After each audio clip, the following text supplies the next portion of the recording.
한번 옆에 계신 분들 이렇게 보시면서 이렇게 인사했으면 좋겠습니다. 잘 오셨습니다라고 같이 인사하도록 하겠습니다. 여러분 정말 대단하신 것 같습니다. 코로나가 거의 7,000명 그 확진자가 넘쳐나는에도 불구하고 여러분 이 예배당에 오셔서 함께 예배드리는 것이 얼마나 귀한 일이고 또 반가운 일인지 모르겠습니다. 어제 담임 목사님이 급하게 저녁쯤에 전화가 오셨습니다. 감기 기운이 있으셔서 오늘 이렇게 예배에 나오시는 게 좀 이렇게 어려우실 것 같다라고 해서 제가 갑자기 대타로 오늘 설교 준비를 하고 지금 그 예배 인도까지 지금 하고 있습니다. 아마 담임 목사님 지금 영상으로 보고 계실 텐데 여러분 한번 그 목사님 빨리 감기 그 컨디션 조절하셔서 다음 주에 건강한 모습으로 나오실 수 있도록 우리 큰 박수 한번 외치도록 하겠습니다. 같이 박수 한번 보내드리겠습니다. 네. 네, 오늘 제가 대타로 설교를 진행하지만 그 대타에게 주신 하나님의 은혜가 있을 거라고 믿습니다. 네. 사실 되게 당황하면서 좀 설교 준비했고요. 어제 그 믿어주신 최용준 목사님에게도 되게 감사한 마음을 가지고 앞에 섰습니다. 여러분 혹시 드라마 보시는 거 좋아하십니까?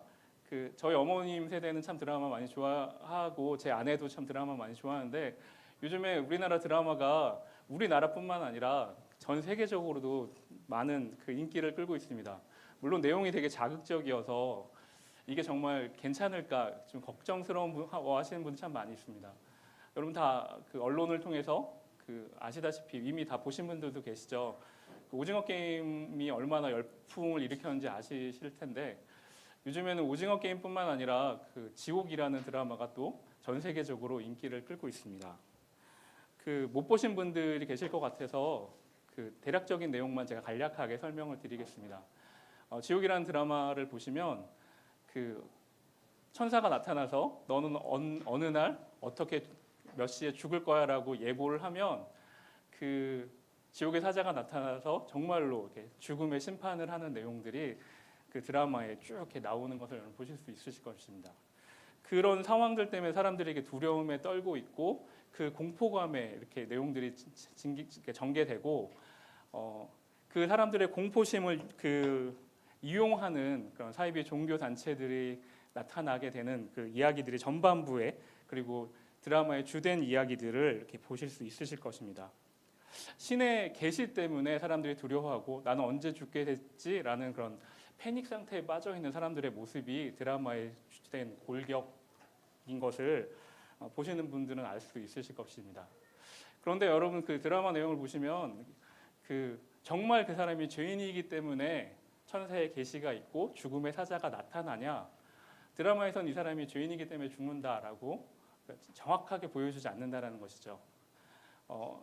요즘 청년들이 쓰는 용어인 케바케라고 얘기하는 케이스 바이 케이스, 정확하게 이 사람이 죄인이기 때문에 고지를 받고 죽음을 당하는 것이 아니라 드라마는 명확하게 보여줍니다. 이 사람이 왜 죽는가, 왜 죽음의 계시를 받는가, 드라마에서는 정확하게 얘기하지 않고 그냥 알 수 없는 신의 계시를 받고 두려움에 쌓여있는 이야기들이 쭉 전개되는 것을 볼 수 있다는 것이죠.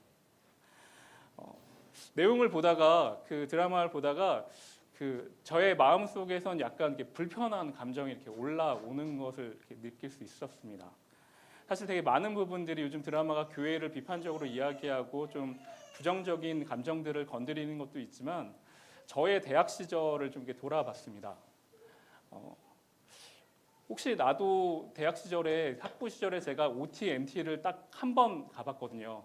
왜냐하면 주일이랑 다 겹치더라고요. 토요일 주일 끼든가 금토일 껴서 항상 OT를 가고 MT를 가다 보니까 저는 정말 친구들이랑 많이 가고 싶은데 당시에 성가대도 해야 되고 조그만 교회에 교사도 해야 되고 청년 리더도 해야 되는데 너무 가고 싶지만 MT를 간다는 게 주변 성도님들의 시선 그리고 우리 부모님이 바라보는 시선 때문에 교회를 절대 빠질 수가 없었던 모습들이 저의 모습이었습니다. 어떻게 생각해 보면 내가 믿는 하나님, 내가 생각하는 하나님은 나를 감시하는 너 이렇게 하면 안 돼. 엄격하게 어떤 선을 그어놓고 이 안에서만 움직이기를 바라시는 하나님으로 내가 생각한 건 아니었을까를 드라마를 보면서 그냥 한번 이렇게 생각해 보는 시간이 아니었나 돌아보게 됐다는 것이죠. 혹시 여러분들은 어떠십니까? 지금 아까 오전에 우리가 만나서 반갑습니다 이렇게 인사했는데 여러분이 생각하시는 하나님의 이미지는 어떠세요? 청년 사역을 하면서 종종 제가 만난 청년들은 저랑 별반 다르지 않으시더라고요. 모태신앙인 친구들이 항상 자기는 이렇게 안전선이라는 걸 있다고 설명하더라고요. 하나님 살아계시는 것도 알고 있고 하나님 계시는 거 믿는데 이 선을 넘어가면 하나님이 나를 정말 이렇게 때릴 것 같아요. 전도사님, 하나님이 이 선 넘어가면 왠지 회사에서 잘리게 할 것 같고 왠지 오늘 집에 가다 교통사고 나게 할 것 같은 하나님은 두려운 하나님이에요라고 얘기하는 친구들을 사역을 하면서 참 많이 만났습니다. 반면에 또 이렇게 생각하는 친구들도 있더라고요. 마치 이제 좀 있으면 크리스마스가 오는데 하나님은 내가 기도하면 다 들어주는 하나님, 남자친구도 있어야 되고 좋은 직장도 가야 되고 좋은 학교도 갈 수 있게 내가 열심히 기도하고 열심히 교회 봉사하고 내 마음의 소원을 담아서 내가 하나님 앞에 나가면 그 모든 소원들을 꼭 들어주시는 능력자 하나님, 모든 것들을 나의 선물 보따리를 무조건 주시는 하나님으로 생각하는 그런 청년들로 길지 않은 사역의 기간이었지만 참 많이 만났던 것 같습니다. 여러분들은 어떠세요? 내가 믿고 있는 하나님, 성경에서 이야기하고 내가 오늘 절실하게 만나는 하나님, 특별히 코로나가 6,000명, 7,000명이 나옴에도 불구하고 오늘 이렇게 나와서 챔버팀으로 봉사하고 계시고 또 미디어팀으로 봉사하고 계시는 여러분들은 왜 오늘 이 자리에 나와서 이 위기의 상황 가운데 예배자로 나오고 있고 내가 왜 하나님을 만나고 있는지 한번 좀 이렇게 고민해 보실 수 있는 시간들이었으면 좋겠습니다. 그거의 근거가 되는 것은 복음이라는 것들을 우리가 좀 생각해 보면 좋겠다는 것이죠. 만약에 여러분도 저도 하나님이 두렵기 때문에 단지 벌 받는 것 때문에 지옥 가는 것 때문에 하나님 앞에서 예배를 드리고 정말 아깝지만 헌금을 하고 11조를 떼어서 성경에서 이거 하나면 벌 받는데 이런 걸로 우리가 하나님 앞에 나오고 있다라면 드라마 지옥에서 나오고 있는 수많은 사람들이 패닉에 빠져 있고 두려워하고 있는 그 모습과 우리의 신앙생활은 별반 다르지 않다라는 것이죠. 저희가 여러분 지금 두 셀 나눠서 그 로마서를 공부하게 되실 거고 이번 주부터 이미 갈라디아서를 공부하시는 분들은 이제 지난주부터 같이 공부를 하고 있는데 그 로마서와 갈라디아서에서 정확하게 바울이 목소리 높여서 하고 있는 것은 이신칭입니다.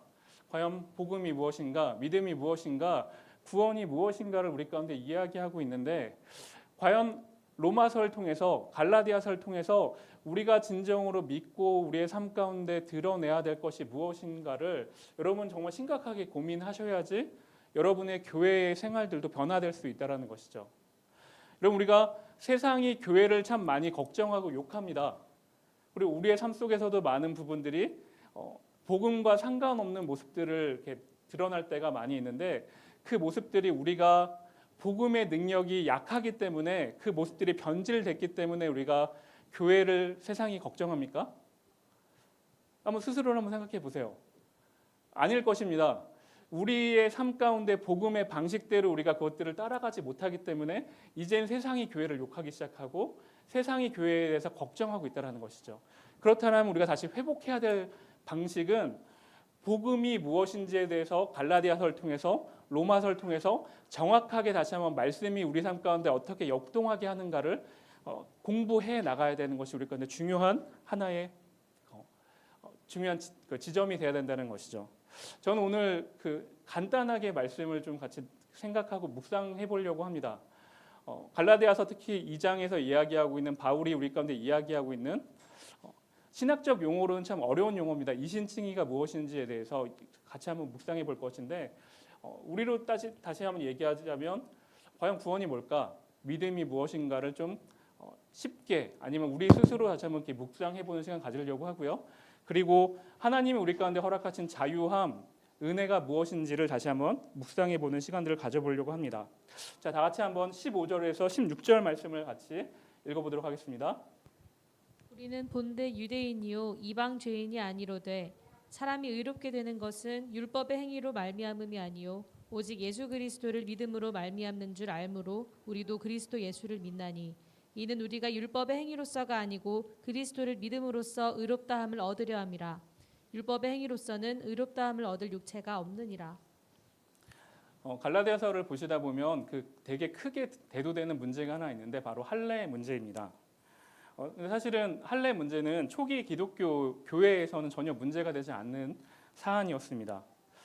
왜냐하면 초기 기독교 그 베드로와 예수님을 따르던 그 예루살렘 중심으로 모였던 사람들에게 할례 문제가 전혀 문제가 안 되는 것은 모두가 유대인이었기 때문에 그들은 나은 지 며칠 만에 할례를 행하고 그 율법 안에서 그들이 삶 속에서 살아왔던 사람들이기 때문에 할례가 전혀 문제가 되지 않는 사람들이었죠. 유대인의 정체성을 보여주는 것, 할례, 율법을 지키는 것, 이게 초기 기독교 그 공동체 안에서는 전혀 문제가 되지 않는 사안이었죠. 그런데 문제가 되는 것은 이제 이방인들이 예수 그리스도의 복음을 듣고 그들이 이제 교회 공동체를 만들어 갈 때 이 할례 문제가 이제 대두되기 시작하는 것입니다. 그 집단의 정체성을 어떻게 확인할 것인가라고 하는 문제가 갈라디아뿐만 아니라 이방 교회에서 이제 문제로서 이제 대두되기 시작하는 것이죠. 사실 할례만 놓고 얘기할 수 없는 이야기가 할례는 결국 율법이랑 같이 묶여 있는 부분이기 때문에 이것을 어떻게 풀어가야 될까? 이것을 가지고 유대인이면서 예수님을 믿은 그룹과 그리고 이제 이방인들을 위해서 사역을 거의 14년 동안 사역하고 있는 갈라디아 교회뿐만 아니라 사도 바울 간의 이제 이 문제를 어떻게 논의할까가 오늘 이제 갈라디아 본문에 나온 큰 문제라는 것이죠. 그래서 바울은 근데 명확하게 이 얘기를 이제 논점을 잡고 있는 것이죠. 이방인인데 예수 그리스도를 믿어서 주로 고백하는 자들에게 더 이상 율법을 지킬 필요는 없다. 그들에게 더 이상 할례를 강요하고 그들이 유대인처럼 만드는 것이 정말 하나님의 가족으로 그들을 만들기 위해서 할례를 강요하고 그리고 율법을 지키게 하는 것이 과연 십자가에서 죽으신 예수 그리스도의 그 놀라운 사건과 동급으로 비교할 수 있는 것인가라는 질문을 던지고 있는 것이죠. 그런데 할례 문제가 간단하지 않은 게 이것은 유대인들에게 할례를 받았냐 안 받았냐라고 이제 명확하게 갈리는 문제이기 때문에 유대 공동체 그리고 유대 공동체 중에서도 예수를 믿고 있는 예루살렘 교회에서는 되게 중요하게 생각하고 있는 문제였다라는 것이죠. 그러니까 답이 딱 정해지는 거죠. 할례를 받았냐 안 받았냐 이렇게 정해지는 문제라는 것이죠. 다 같이 3절에서 5절 말씀 읽도록 하겠습니다. 그러나 나와 함께 있는 헬라인 디도까지도 억지로 할례를 받게 하지 아니하였으니 이는 가만히 들어온 거짓 형제들 때문이라. 그들이 가만히 들어온 것은 그리스도 예수 안에서 우리가 가진 자유를 엿보고 우리를 종으로 삼고자 함이로되 그들에게 우리가 한시도 복종하지 아니하였으니 이는 복음의 진리가 항상 너희 가운데 있게 하려 함이라.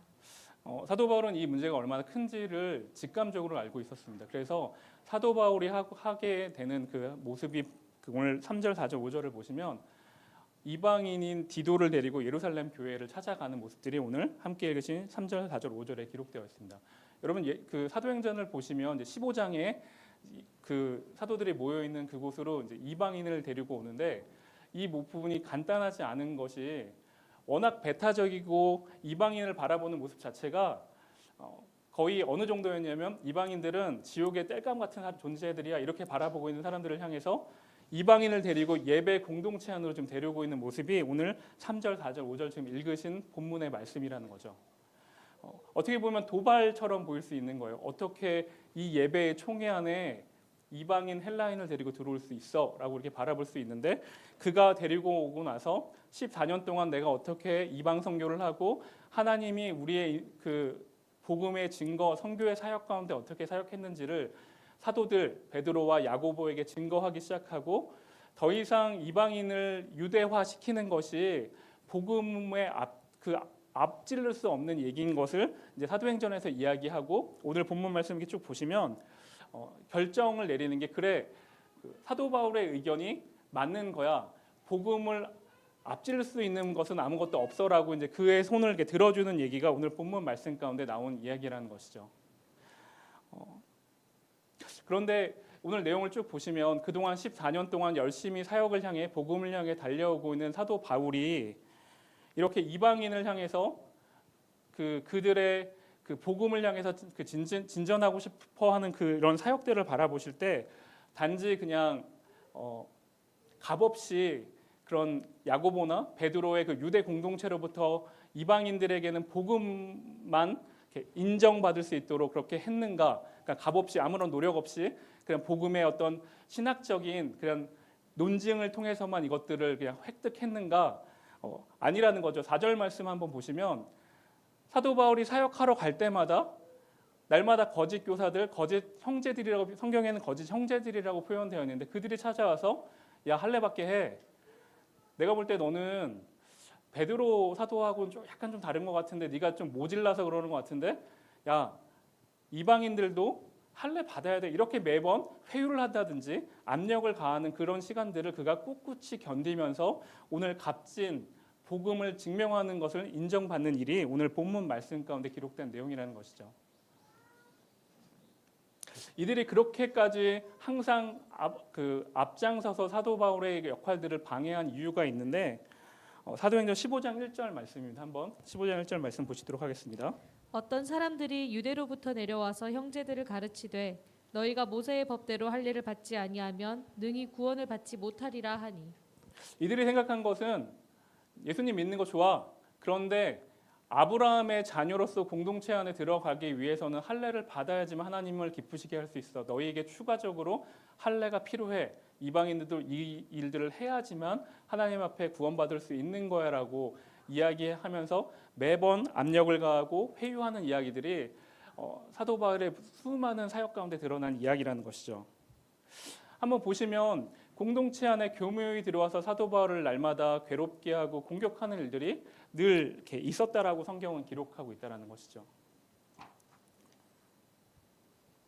근데 사도 바울의 결심을 보시면 그 압력이 있고 회유가 있는 소위 기득권 아니면 그 강한 자들을 향해서 그의 마음이 흔들렸던 것들이 아니라 연약한 자들, 이방인들을 향해서 끝까지 복음을 수호하고 그 진리를 따라서 자신의 권리들을 양보하는 이야기들이 오늘 성경 말씀 가운데 기록된 말씀이라는 것이죠. 여러분과 저의 그 공동체에서의 생활들을 한번 잠시 묵상해 보시면 어떨까요? 여러분, 우리가 복음을 수호한다는 것, 복음대로 내 삶을 살아가는 것이 어쩌면 그렇게 녹록한 일들은 아니라는 것이죠. 내가 내 것을 주장하고 싶고 내 것을 이야기하고 싶을 때 과연 나는 연약한 자들, 나보다 믿음이 연약한 그 대상자들 향해서 내 목소리를 낮추고 그들의 이야기를 듣기보다는 더 많이 나의 것들을 주장하고 내가 가지고 있는 것들을 더 많이 강요하는 건 아닌가 좀 생각해 보시면 어떨까 싶습니다. 사도 바울이 했던 것은 연약한 자들의 이야기 앞에서 먼저 그들을 보호하고 그들의 신앙을 돕고자 하는 모습들이 오늘 성경 말씀 가운데 기록된 내용이라는 것이죠. 당시에 유대의 그 강요에 따라서 만약에 그 이방인들에게 할례를 하도록 내용을 쭉 보시면 디모데에게는 할례를 하게 해요. 그런데 그것이 사역의 전략적인 그 선교의 상황 가운데서 필요한 부분이기 때문에 그런 선택을 하게 되지 그것이 어떠한 변절되거나 그 사역에 그 변화가 생겨서 했던 것은 아니라는 것이죠. 그럼에도 불구하고 그가 그렇게 결정했던 것들은 이방의 수많은 그 대상자들 앞에서 복음보다 앞서서 유대의 어떠한 유대인이 되는 것이 하나의 조건으로서 복음보다 앞서 나갈 수 없다라는 것을 사도 바울은 절대로 포기하지 않았다는 것입니다. 왜냐하면 이런 것들이 중요한 것이 이게 할례를 받고 할례를 받지 않고의 문제 아니면 이방인의 풍습의 문제, 유대인의 풍습의 문제로 사도 바울이 본 게 아니라는 것이죠. 지금까지 예수 그리스도의 십자가에서 흘리신 보혈과 그 우리 안에 주신 그 복음이 뒤로 후퇴될 수 있는 것들을 사도 바울이 단호하고 강경하게 지금 이야기하고 있다라고 말씀을 통해서 같이 보시면 좋을 것 같습니다. 그런데 여러분 이렇게 사람들 앞에서 여러 가지 압력이 있고 그리고 감시가 있고 비난이 있는 상황 가운데서 우리가 말씀대로 아니면 연약한 자들의 모습들을 지켜가는 것이 한 번쯤 우리도 해볼 수 있을 것 같은데 아니면 내 말씀대로 내 믿음을 지켜가는 것이 가능할 것 같은데라고 우리도 쉽게 생각할 수 있는데 이게 정말 어려운 말씀이라는 게 11절에서 14절 말씀을 보시면 아실 수 있습니다. 우리 11절에서 14절 말씀 보시도록 하겠습니다. 게바가 안디옥에 이르렀을 때에 책망받을 일이 있기로 내가 그를 대면하여 책망하였노라. 야고보에게서 온 어떤 이들이 이르기 전에 게바가 이방인과 함께 먹다가 그들이 오매 그가 할례자들을 두려워하여 떠나 물러가매. 그 내용 보시면 그 이방인과 유대인이 함께 식사를 한다는 게 그 문화에선 되게 그 충격적인 것인데 안디옥 교회에서 이 일들이 시작됐다라는 것이었거든요. 복음 때문에 하나님이 이방인을 자신의 그 자녀로 받아들여줬고 이방인과 유대인이 한 식탁에 앉았다라는 것은 지금 문화로서는 상상이 안 되시겠지만 당시 1세기 교회의 입장에서는 엄청난 충격적인 거였습니다.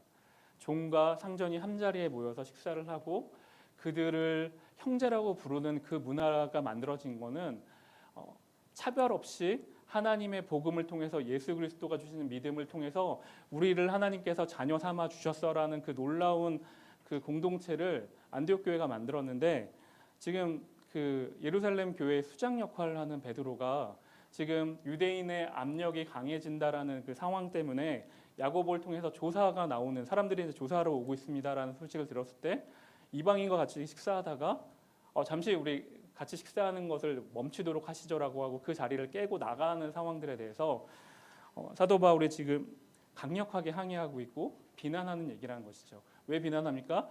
너의 이런 행동 때문에 그 복음이 뒤로 후퇴하는 사건이 벌어지는 것이고 성경에는 이것을 너는 지금 외식하고 있는 거야라고 그 이야기하고 있고 너가 교회의 복음을 증거하는 수장임에도 불구하고 너 때문에 다른 사람들까지도 영향을 받을 수 있기 때문에 이 일들을 가볍게 보지 않고 엄청나게 비난하는 것을 성경 말씀 가운데 기록하고 있다는 것이죠.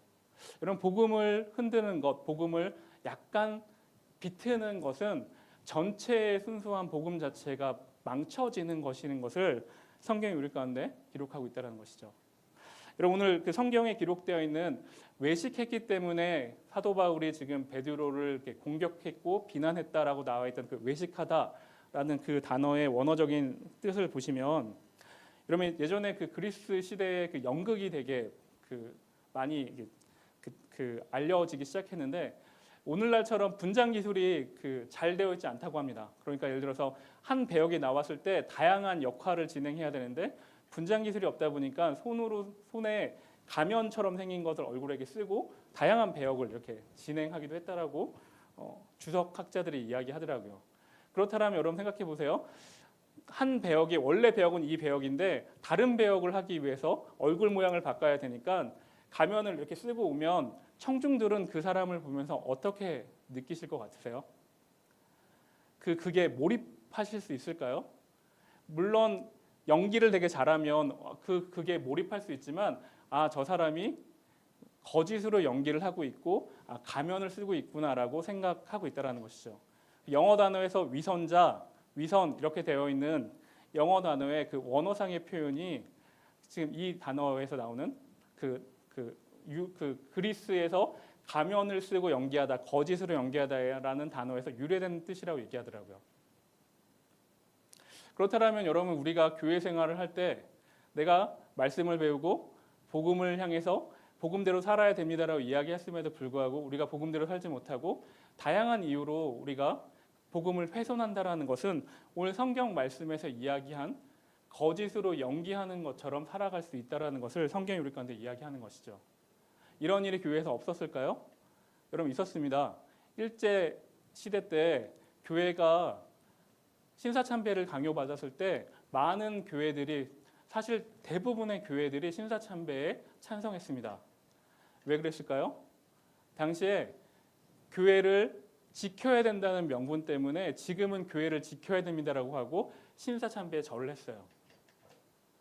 여러분 우리의 삶 가운데 한국 교회사의 가장 치욕스러운 사건 중에 하나가 일제시대 때 신사참배에 모든 목사들, 장로들 그리고 성도들이 이렇게 절하고 있는 사진이 이렇게 찍혀 있거든요. 그렇게 절하게 되면 이 다음에 교회가 어떠한 세상적인 가치관 앞에서 충돌하게 될 때 복음으로 그 문제를 돌파할 수 있을까요? 돌파하지 못합니다. 똑같은 논리를 이야기하죠. 교회를 지키기 위해 어쩔 수 없었습니다. 라는 이야기를 하게 됩니다. 여러분도 여러분의 마음 앞에 성령님이 계시다라는 고백을 하면 이렇게 모인 것도 우리 예배당, 교회라고 이야기하지만 저와 여러분도 교회로서 살아갑니다. 그런데 여러분과 제가 교회로서 오늘 하루 이제 이 예배당 문을 벗어나자마자 직장을 향해 가실 거고 학교를 향해 가실 것이고 병원에서 근무하시는 분들은 병원을 향해 가실 건데 여러분 만약에 여러분이 취업을 위해서 어쩔 수 없었어요라고 이야기하실 때 때로는 성공을 위해서 어쩔 수 없었습니다. 직장의 승진을 위해서 어쩔 수 없었습니다라고 이렇게 고백한다라면 오늘 성경이 우리 가운데 이야기하는 것은 우리는 거짓으로 연기하는 자라고 성경은 우리 가운데 이야기한다는 것이죠. 저와 여러분은 외식하는 자라고 이야기한다는 것이죠. 어찌 보면 성경에서 이야기하는 수많은 말씀들을 다 지키고 있고 예배도 드리고 있고 이런 코로나의 엄중한 시기 가운데 이 자리에 와서 봉사도 하고 말씀도 듣고 있습니다. 그럼에도 불구하고 우리가 말씀대로 살지 못한다라면 우리는 그리스 시대에 연기하는 사람처럼 가면을 쓰고 밖에 나가서 그렇게 행동하는 사람이 될 수밖에 없다는 것이죠. 여러분 교회가 복음을 위해서 손해는 볼 수 있습니다. 복음의 원리대로 살아갈 것 때문에 교회가 손해 볼 수 있고 때로는 피해 당할 수도 있습니다. 그런데 복음을 저버리고 교회가 자신의 어떠한 그 목적을 위해서 살아갈 때 세상 사람들은 교회를 향해서 공격합니다. 욕합니다.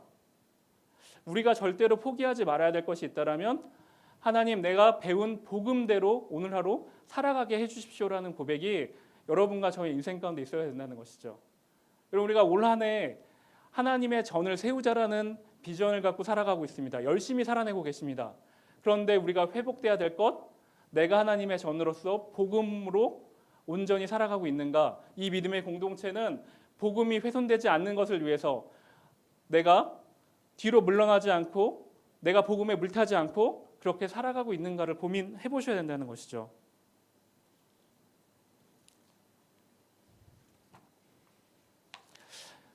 다 같이 16절 말씀 한번 다시 보도록 하겠습니다. 사람이 의롭게 되는 것은 율법의 행위로 말미암음이 아니요 오직 예수 그리스도를 믿음으로 말미암는 줄 알므로 우리도 그리스도 예수를 믿나니 이는 우리가 율법의 행위로서가 아니고 그리스도를 믿음으로써 의롭다함을 얻으려 함이라. 율법의 행위로서는 의롭다함을 얻을 육체가 없느니라. 네, 16절 말씀을 쭉 읽으시면 되게 어렵습니다. 근데 16절 말씀이 사실 오늘 본문 말씀에서 되게 중요한 핵심 말씀이기도 해서 좀 같이 생각해보고 좀 같이 이렇게 말씀을 나누려고 합니다. 여러분 로마서와 갈라디아서 공부 계속 어차피 하셔야 되는데 말씀을 보다 보면 그 교회사에서 지금 그 전 세계 이제 기독교 교회사에서 등장하는 유명한 한 사람이 있습니다. 혹시 생각나는 사람 있으세요? 이신칭이라는 개념을 제일 먼저 앞에서 이렇게 그 외친 사람인데 혹시 기억나는 사람 있으십니까? 누가 있을까요? 종교개혁자입니다. 네? 말씀하신 거 맞는데 다들 눈물 네, 마틴 루터입니다. 여러분 그 갈라디아서와 로마서 보시다 보면 그 이신칭이 이제는 믿음으로 말미암아 산다라는 그걸 바울처럼 살아가는 사람 한 명 딱 떠올리시면 마틴 루터를 생각하시면 되게 좋을 것 같습니다.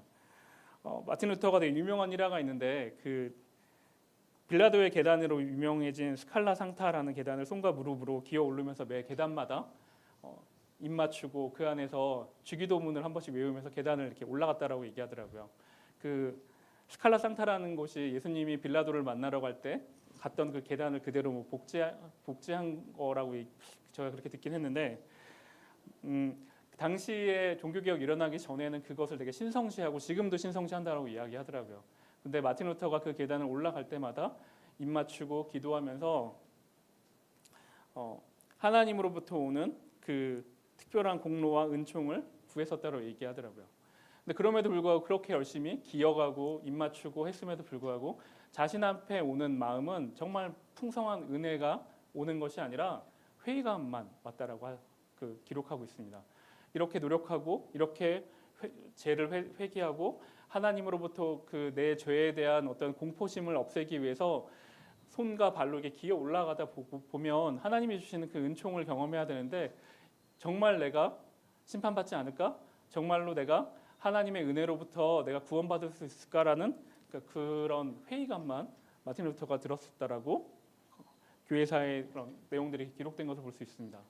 그런데 그의 마음 가운데 하나의 빗줄기처럼 그 마음을 위로하는 말씀이 있었는데 로마서 1장 17절에 나와 있는 의인은 믿음으로 말미암아 살리다라는 그 마음이 마음속 앞에서 큰 울림으로 다가오는 것을 그가 경험하면서 나의 어떠한 자동적인 어떠한 내 주체적인 것들을 통해서 내가 구원에 이를 수 없다라는 것을 천주교에서 공덕을 쌓고 내가 어떤 구원에 참여하는 것을 통해서 내가 구원을 받는 것이 아니라 오직 내 구원은 예수 그리스도가 허락하시는 어떤 수동적인 의를 내가 참여하는 것을 통해서 받게 된다라는 것을 깨닫게 되면서 종교개혁의 서막이 이제 열리게 됐다라고 우리가 그동안 이렇게 배워왔습니다. 종교개혁의 가장 핵심 그리고 기독교의 핵심 이신칭의에 대해서 여러분과 같이 나누려고 하는데 어떻게 하면 이걸 쉽게 설명드릴 수 있을까를 이렇게 고민을 많이 했습니다. 여러분 내 스스로 구원받을 수 없다. 그러면 그 구원의 핵심은 무엇인가? 결국 예수 그리스도의 신실함을 우리가 의지하면서 하나님 앞에 나갈 수 있다라는 것을 우리가 믿으셔야 된다는 것인데 여러분 한번 옆에 있는 분들 한번 바라보시겠습니까? 가장 간단하게 제가 설명드리려고 옆에 한번 짝을 좀 지셔야 돼요. 옆에 한번 보세요. 보시면서 이렇게 한번 물어보시겠습니다. 나 믿냐? 이렇게 한번 물어보세요. 나 믿냐? 한번 물어보세요. 정말 이거 되게 중요한 거라서 나 믿냐? 한번 물어보세요. 여러분들 아시고 저도 알아요. 나도 너를 못 믿고 너도 나를 못 믿는다는 거 알고 있어요. 만약에 여러분 한 명씩 이제 짝을 제가 져드렸는데 이 사람이 과연 일주일 동안 나를 위해서 내가 정말 힘든데 나 내일 또 우리 팀장님한테 겁나 깨질 것 같고 그 수많은 문제들을 내가 눈물 흘리고 콧물 흘리면서 다 나눴는데 내 옆에 있는 사람이 정말 일주일 동안 나를 위해서 기도해 줄까? 내 옆에 있는 사람은 정말 나를 위해서 일주일 동안 기도해 줄 수 있을 것 같습니다. 믿으시는 분 계세요? 와 진짜 좋은 교회 다니시네요 다들. 근데 여러분 마음속에 그런 마음 있으시잖아요. 나도 너를 못 믿고 너도 날 못 믿잖아. 그런데 여러분 여기서 말하는 이신칭의 신실함은 예수 그리스도의 신실함을 우리가 믿고 하나님 앞에 나간다라는 거예요. 여러분 이 다음에 여러분이 천국 문 앞에 섰을 때 만약에 주님이 여러분에게 물어보십니다. 야 내가 너를 천국에 들어가야 될 이유가 뭐야? 라고 물어보면 여러분 뭐라고 얘기하실 거예요? 자 캠열의 수준을 한번 보겠습니다. 자 천국 문 앞에 여러분 서셨습니다. 야 하나님이 여러분이 물어보시는 거예요.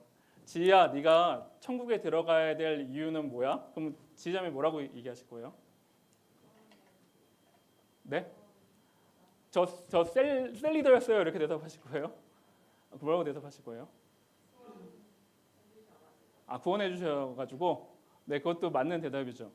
여러분 우리가 천국 문 앞에 섰을 때 우리가 대답할 수 있는 유일한 대답은 예수 그리스도의 신실함으로 하나님께서 우리를 판단하시기 때문입니다라고 고백하는 거죠. 여러분 제가 아까 농담처럼 얘기했지만 우리의 신실함이 하나님 앞에 고백할 수 있을까요? 저는 우리는 신실함이라는 단어를 사용할 수 없다라고 믿습니다.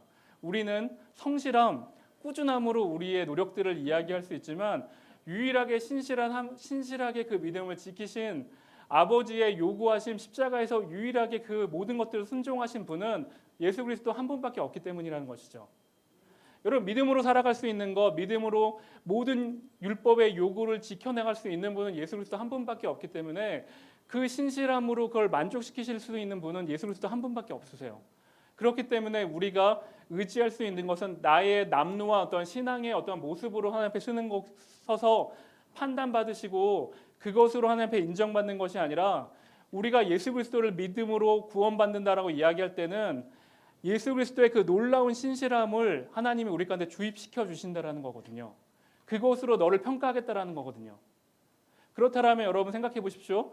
여러분이 오늘 이렇게 여기에 와서 놀랍게 수고하시고 놀랍게 봉사하시고 헌금하시고 놀랍게 하시는 그 수많은 것들이 여러분의 구원에 0.1%라도 도움이 될 수 있을까요?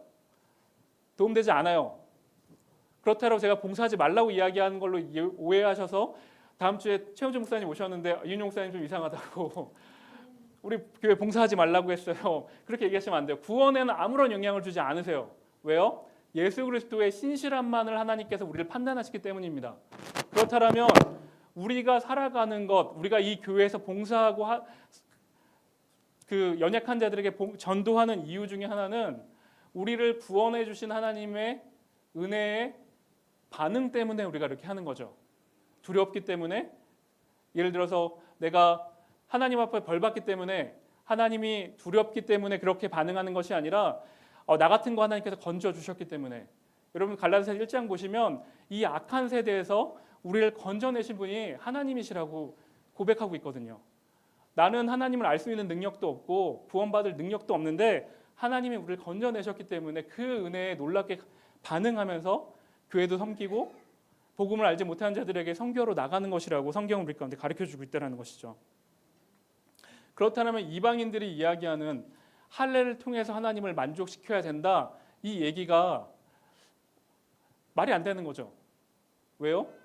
이미 그것은 예수 그리스도를 통해서 모든 율법의 요구들을 다 완성시켰는데 이방인들이든 유대인들이든 간에 할례 부분만 아니라 율법을 하나라도 어기게 되면 그들은 죄인이라고 인정받게 되고 죄인의 결과는 사망으로 그들이 심판받아야 되는데 스스로가 깨달아야 된다는 것이죠. 내가 율법을 만족시킬 수 없지. 나는 죽을 수밖에 없는 비참한 존재였지. 그런데 예수 그리스도께서 나를 구원해 주셨어. 그러면 내가 어떻게 살아가야 될까? 이런 얘기들이 이신칭이라는 놀라운 그 개념으로 우리 가운데 다가오는 게 로마서와 갈라디아서가 우리 가운데 말씀하고 있는 내용이라는 것입니다. 그래서 여러분이 교회에서 사역하는 수많은 이야기들을 좀 다른 관점으로 좀 바라보실 수 있는 은혜가 있었으면 좋겠어요. 하나님께 뭔가를 더 얻어내기 위해서, 하나님께 위로하기 위해서, 때로는 두렵기 때문에가 아니라 나를 구원해 주시고 나를 건져내 주신 하나님의 은혜 가운데서 내가 어떻게 반응하고 사랑하는 하나님 앞에서 어떻게 살아가야 될까를 좀 고민해 보실 수 있는 은혜가 있었으면 좋겠다는 것이죠. 그렇기 위해서 우리가 두 가지 말씀을 바라보고 묵상해보고 오늘 설교를 마무리하려고 하는데요. 히브리서 12장 2절 말씀을 세번역 성경으로 좀 살펴보도록 하겠습니다. 믿음의 창시자요 완성자이신 예수를 바라봅시다. 그는 자기 앞에 놓여있는 기쁨을 내다보고서 부끄러움을 마음에 두지 않으시고 십자가를 참으셨습니다. 아멘. 그리하여 그는 하나님의 보좌 오른쪽에 앉으셨습니다. 여러분 그 히브리서 12장 2절 말씀이 여러분의 인생 가운데 또 우리가 믿음을 살아가는 그 길 가운데서 하나의 좌표가 됐으면 좋겠습니다.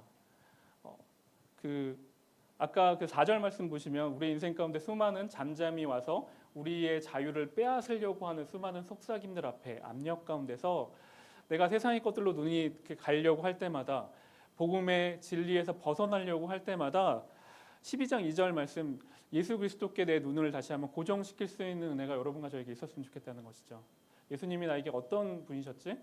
내가 정말 구원받을 수 없는 가망성 없는 그 삶을 살아가고 있을 때 주님이 나를 위해서 십자가에 돌아가셨지. 그 놀라운 은혜를 경험하실 수 있는 킴열의 귀한 형제님들, 자매님들 되었으면 좋겠습니다. 주님을 바라보는 거라는 것이죠. 주님께 내 눈을 고정시킬 수 있는 은혜가 세상의 수많은 것들이 우리의 시야를 빼앗으려고 하고 우리의 마음을 빼앗으려고 할 때마다 내가 주님께 내 눈을 맞추고 내 마음을 내어드릴 수 있는 훈련이 여러분과 저에게 있기를 다시 한번 축복드립니다. 마지막으로 20절 말씀 다시 한번 살펴보도록 하겠습니다. 내가 그리스도와 함께 십자가에 못 박혔나니 그런즉 이제는 내가 사는 것이 아니요 오직 내 안에 그리스도께서 사시는 것이라. 이제 내가 육체 가운데 사는 것은 나를 사랑하사 나를 위하여 자기 자신을 버리신 하나님의 아들을 믿는 믿음 안에서 사는 것이라. 네, 사실 2장의 결론 말씀입니다. 20절 말씀이고 이따 갈라디아서 공부할 때도 제가 이 말씀 드릴 텐데 사도 바울이 마지막으로 자신의 그 삶을 회고하면서 그 갈라디아 교회에다 이야기하는 말씀이 오늘 20절 말씀입니다.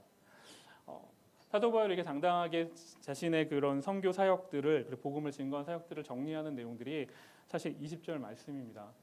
자신을 이야기하면서 내가 복음에 변질되지 않기 위해서 자신을 표현하는 게 내가 예수 그리스도와 함께 십자가에 못 박혀 죽었다라고 이야기하고 내가 지금 살아나는 것은 주님과 함께 살아났다라는 것들을 이야기하는 내용이 오늘 20절의 회고적인 내용들로 오늘 성경 말씀이 마무리된다는 것이죠.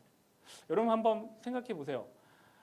성경은 분명히 예수 그리스도와 함께 십자가에 못 박혀서 내지는 예수와 함께 죽은 자들이 부활 소망이 있다라고 우리 가운데 늘 가리키고 있는데 혹시 여러분과 저는 한 번이라도 십자가에서 못 박혀서 죽은 경험이 있을까요? 죽은 적이 한 번도 없어요. 우리는 삶 가운데 죽은 적이 없으니까 부활을 경험해 본 적이 없죠. 날마다 내 정욕들이 막 올라오고 누가 나 한 번만 이렇게 밟거나 찌르면 대로 이렇게 갚아줘야 되는 그 마음들이 우리 가운데 더 많이 올라오는데 어떻게 부활을 경험할 수 있겠어요? 제 안에서 여러분의 마음 안에서 죽음을 경험해 봐야지 예수 그리스도와 살아나는 것을 이 땅 가운데서 경험할 수 있는데 한 번도 이 땅에서 우리는 죽어본 적이 없거든요. 한 번도 내 의의를 꺾어본 적이 없거든요. 그것도 거창하게 복음을 위해서 가기도 전에 내 자존심이 밟히면 내 의견이 내 회사에서 학교에서 가정에서 좀만 스크래치 나면 그거에서 불이 올라와서 더 2배, 3배로 갚아 나가는 것이 우리의 모습이라는 거죠. 그렇다면 우리가 하나님 앞에서 예수 그리스도와 함께 십자가에 못 박혀서 죽으면 내 스스로 일어납니까? 아닙니다. 하나님이 여러분 살리십니다. 하나님이 여러분을 가정에서 여러분 직장 가운데서 그리고 여러분이 속해 있는 공동체 가운데서 하나님이 살리시는 것을 우리가 고백하고 하나님이 내 인생 가운데 이렇게 일하셨어를 고백할 수 있는 은혜가 여러분과 저의 2020년, 2021년, 2022년 가운데 고백될 수 있는 그런 은혜가 여러분 가운데 주어졌으면 좋겠다는 것이죠. 여러분 우리가 가면 쓰고 살면 안 된다는 것입니다. 여러분 복음에 대해서 배웠고 크리스찬인 거 다 아는데 세상 앞에서 우리가 복음을 이야기하고 증거하고 전도하러 나가는데 세상 사람들이 우리를 향해서 만약에 너 교회 다녔어? 이렇게 얘기하는 얘기가 걱정스러운 눈으로 내지는 내가 그럴 줄 알았지. 교회 다니는 것들은 이런 소리로 비치는 세상을 살아가고 있다라면 여러분 우리는 정말 다시 한번 여러분과 제가 다시 한번 우리의 삶을 돌아봐야 된다는 것이죠.